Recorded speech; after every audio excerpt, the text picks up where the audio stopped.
Hi hello everyone, good evening. তো তোমরা দেখতেই পাচ্ছ, এটা হচ্ছে অনেক দিন আগেকার ভিডিও। 18 জানুয়ারি, তো ওদিন আমি মেহেন্দি পড়েছি। আমি কালকে যাব আমি বাড়িতে, তার জন্য আর কি। তো মেহেন্দি পড়েছি, বিশেষ একটা ভালো দিন আছে তার জন্য মেহেন্দিটা পরে নিয়েছি। আর জানো তো বন্ধুরা, এরকম দু হাতে মেহেন্দি পরা আমি খুব ভালোবাসি। তো আমার ও হাতের মেহেন্দিটা আমার ভাগ্নিকে ডেকে নিয়ে সে দিয়ে দিচ্ছে, অনেক সুন্দর করে মেহেন্দি পরায়। আর এই হাতেরটা আমি নিজে দিয়েছি।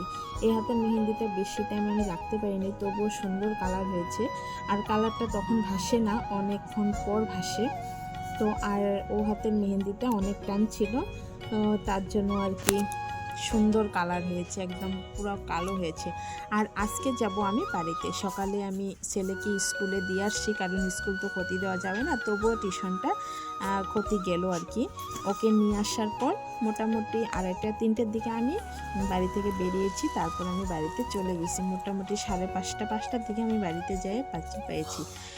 তো আমার বিশেষ কারণ বাড়িতে যাওয়ার কারণটা হচ্ছে, অনেক একটা আনন্দের একটা দিন আছে, তো তার জন্য আর কি যাওয়া। তো সম্পূর্ণ ভিডিওটা তোমরা দেখতে থাকো, অবশ্যই জানতে পারবে। এখন আমি কিচ্ছু বলবো না। তো বাড়িতে আসার পর মা পৌষ সংক্রান্তিতে পিঠাপুলি কিচ্ছু বানাই নাই। তো মা বলছে তোরা বাড়িতে এখন আসছিস, তো এখন আমি পিঠা বানিয়ে নিচ্ছি। তো রাত্রে এগুলো পিঠা বানানো হচ্ছে, কাকি আমি পুলি পিঠাগুলো বানিয়ে দিয়েছি, মা ভেজে নিচ্ছে। তারপর কাকিকে পিঠা খাইতে দেওয়া হয়েছে, পিঠা খাচ্ছে আর বলছে কোনটা কীরকম হয়েছে না হয়েছে, অনেক গল্প। আর দেখতে পাচ্ছ কত সুন্দর হয়েছে পিঠাগুলো, 1 বালতি পিঠা বানানো হয়েছে। তো সবাই মিলে খাওয়া দাওয়া করবো। মা বলছে কালকের দিনটা তো বাড়িতে থাকবি না তোরা কেউ, পরশু দিন তো চলে যাবে, তাহলে রাত্রে পিঠা বানাই, আজকে রাত্রে খা, কালকে বাড়িতে যখন আসবি তখন খাবি, তারপরে তো আর সময় হবে না। তার জন্য অনেক রাত্র হয়ে গেছে পিঠা আমাদের বানাতে বানাতে। তো পিঠা খাওয়া দাওয়ার পর তারপরের দিন আমরা সবাই মিলে একটা জায়গায় যাচ্ছি। তো সবাই মিলে কে বাবা যাচ্ছে বাইকে, আর দাওয়াই যাচ্ছিল, ওরা দুজন যাচ্ছে বাইকে, আর আমরা গাড়িতে যাচ্ছি। এটা আমার ফ্রেন্ডের গাড়ি, মানে নিয়েছে। তো আমার ভাই, আমার 2টা ভাই, তারপর আমার ছোট কাকি, আর পুচকু ভাইটা, আর হচ্ছে আমাদের দাদু। তো আমাদের বাড়ি থেকে বেরোনোটা অনেকটাই দেরি হয়েছে, কারণ এই সম্পূর্ণটা হচ্ছে এই দাদুর জন্য। তো আমরা আধা ঘন্টা ধরে রেডি হয়ে আমরা রাস্তায় দাঁড়িয়ে আছি দাদুর অপেক্ষায়, কারণ দাদু বাড়ি থেকে এখনও বাড়াচ্ছেই না। মানে স্নান হয়নি, খাওয়া দাওয়া হয়নি, কোথায় সকালবেলা টোটো নিয়ে চলে গেছে আমি দেখছি। তো আসতে অনেকটাই দেরি করেছে, আমাদেরকে টাইম দিয়েছিল 10টা, আর আমরা যেতে যেতে 12টায় বেজে গেছে।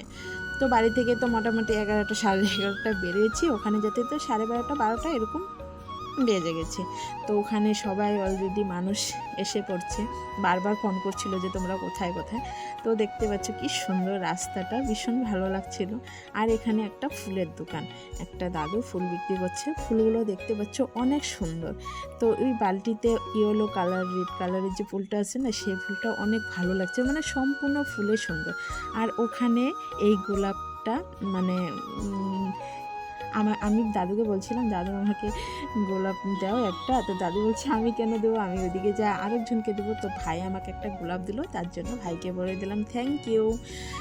তো এইদিকে ফুলগুলো এত সুন্দর লাগছে, আর ভাই ওখানে থেকে একটা ফুলের তোড়া নিচ্ছে, তো অনেকগুলো ফুল মিক্স করে। আর এই গোলাপটার দাম হচ্ছে 10 টাকা। এটা একটু ছোট, আর একটা গোলাপ ছিল বড়, সেটা পিঙ্ক কালার ছিল, একটু হোয়াইট ছিল, রেড ছিল। সেই গোলাপগুলো মানে 40 টাকা, এক পিসে 40 টাকা। সেই গোলাপগুলো দেখতে অনেক সুন্দর লাগছিল। তো ভাই ফুলের তলাটা নিয়ে তো আমার হাতে দিয়েছে, আমি নিয়ে একটু ঢং করছি, ফটো উঠছি। দেখতে পাচ্ছ আমার শাড়ির সাথে পুরো ম্যাচিং হয়ে গেছে, কি ভালো লাগছে না। এরকম ফুলের তোড়া ফার্স্ট টাইম আমি হাতে নিয়েছি, কোনো দিন আমি নিইনি। আর এরকম আমাকে গোলাপ কেউ কোনো দিন দেয় নাই, সেটা আমার ভাই দিয়েছে। তো নেতাই ধূপানি ঘাট, সেটা আমরা গিয়েছি ধুবড়িতে গিয়েছি, নেতাই ধূপানি ঘাট। এখানে সেরকম কিচ্ছু নাই, শুধু নাম আছে যে নেতাই ধূপানি ঘাট, মানে নেতা এখানে কাপড় ধুয়েছিল সেই বেহুলা লক্ষিন্দরের মানে সময়ের আর কি। তো সেটা একটা মানে পার্কের বোধহয়, মানে পার্ক কোয়াটাও ভুল হবে, সেটাই একটা নাম আর কি। ওখানে একটু মানে মূর্তি বানিয়ে দিয়েছে লোকগুলোকে, মানে বেহুলা লক্ষিন্দরকে নিয়ে ঘোরাতে আছে, নেতায় কাপড় ধুচ্ছে, এরকম একটা বানিয়ে দিয়েছে, আর বসার জায়গা আছে। তো ওটারে মানে টিকিট নিচ্ছে 10 টাকা করে, সেরকম মনে হয় নিচ্ছে, ঠিক আমি জানতে পারলাম না। মানে কিচ্ছু নেই না, বাচ্চাদের সেরকম খেলনার কি আছে, যে দুটো দোলনা আছে, ছোট ছোট বাচ্চারা যে খেলবে ওটা পর্যন্ত শিকল লাগিয়ে রেখে দিয়েছে। তো এখানে দাদু ফটো উঠছে, আর এটা হচ্ছে আমার ভাইয়ের বউ। তো বিশেষ মানে কারণটা আমাদের আসা হয়েছে, ভাইয়ের আজকে রেজিস্ট্রি, তো তার জন্য আসা হয়েছে। তো ভাই বউকে নিয়ে দাদু একটু ফটো শটো উঠছে, আমরা এর কি ঠাট্টা মজা অনেক কিছু করছি। তো ভাই বউ তো লম্বা, ওখানে উঠছে পুরা সমান সমান। আমি বলছি তুই একটু লম্বা হয়ে গেলি দাদুর কাছ থেকে, দাদুকে একটু মজা করছিলাম। আর এদিকে সবাই ফটো টটো উঠে নিচ্ছে, আমি একটু ভিডিও করছি। তো আমিও অনেকগুলো ফটো উঠেছি। আর পিছনে হচ্ছে কি নদী এটা বলে, ব্রহ্মপুত্র না গঙ্গাধর, ব্রহ্মপুত্রে বলেনি কি, না গঙ্গাধর নদী বলে। আচ্ছা, তো এই নদীটার মানে পিছনে বানাই নদী, আমাদের বাড়ির সামনে যে নদীটা গেছে সেই নদীটা, দাদু বলছিল এই নদীটা সেই নদীটা। আর যেটা গঙ্গাধর নদী মানে ওই নদীটা হচ্ছে অনেকটা দূরে, সরি মানে ঠিক মনে পড়ছে না, গঙ্গাধর না ব্রহ্মপুত্র সেরকম একটা নাম, যাই হোক তোমরা জেনে থাকলে একটু বলে দিও।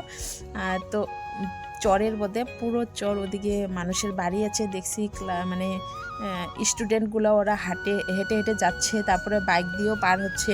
ওখানে কি বলে ছোট ছোট শিপগুলো আছে, আর পুস্কু ভাইটা দেখছো ওখানে যায়, ও পুরো জল দেখছে। মানে তারপর ওকে একটু ভিডিও করে নিলাম যে এই পুস্কু শয়তানটার জন্য আমাকে এত জার্নি করে কষ্ট করে আসা হয়েছে, কারণ বাড়ি থেকে আমার আসা চলে না। কারণ আমি নাই করছিলাম যে আমি যাবো না, ও বলছে যে আয় আয়, সেরকম আমাদের কোনো কাজ নেই, কিন্তু তবুও আসা মানে আসলে পরে আনন্দ লাগে, ভালো লাগে, তার জন্য আমি অনেক কষ্ট করে এসেছি। কিন্তু আমাদের যাইতে এতটাই দেরি হয়েছে, এটা সম্পূর্ণ দোষ হচ্ছে দাদুকে তো সারাটা দিন বকেই গিয়েছিলাম যে দাদু তোমার জন্য এরকম হয়েছে। তারপরে টাইম দিল 3টা থেকে আমরা তো খাওয়া দাওয়া করে একটু ওখানে ঘুরে টুরে আসলাম। তো আসার পর এখানে আবার টাইম দিয়েছে 4টা। তো সামনেই শঙ্করদেবের একটা পার্ক আছে, শ্রীমন্ত শঙ্করদেবের পার্ক আছে, ছোট পার্ক কিন্তু পার্কটা খুব সুন্দর। তো এখানে আসছি সবাই মিলে, এসে সবাই ফটো উঠে নিলাম। তো আর আমাদের পুচকু ভাইটা এখানে মানে কাকির কুল ছাড়া তো কেউরে কুলে যাচ্ছে না, কাকির খুবই কষ্ট হয়ে যাচ্ছে। তো এখানে আনার পর যখন একটু ছেড়ে দেওয়া হলো, ভাই ওকে ছেড়ে দিচ্ছে, একটু নাচানাচি করলো, জাম্পিং করছে, তারপরে বেশি একটা পারে না, একটু লজ্জা করছে, ভয় পাচ্ছে, এরকম আর কি। তারপরে ওর খেল দেখো, এখানে আমরা মিনিমাম না হলো 1.5-2 ঘন্টা আমরা ছিলাম, আর ও এখানে এত সুন্দর এনজয় করছে। আমরা সবাই ফটো উঠলাম, ভিডিও করলাম। আর এইটা হচ্ছে আমার পুস্কু বেয়াই, এই বিয়াইটা আমাকে দিদি বলে ডাকে না, বলে যে বিয়ানি আমাকে পেয়ারা মাখা এনে দে।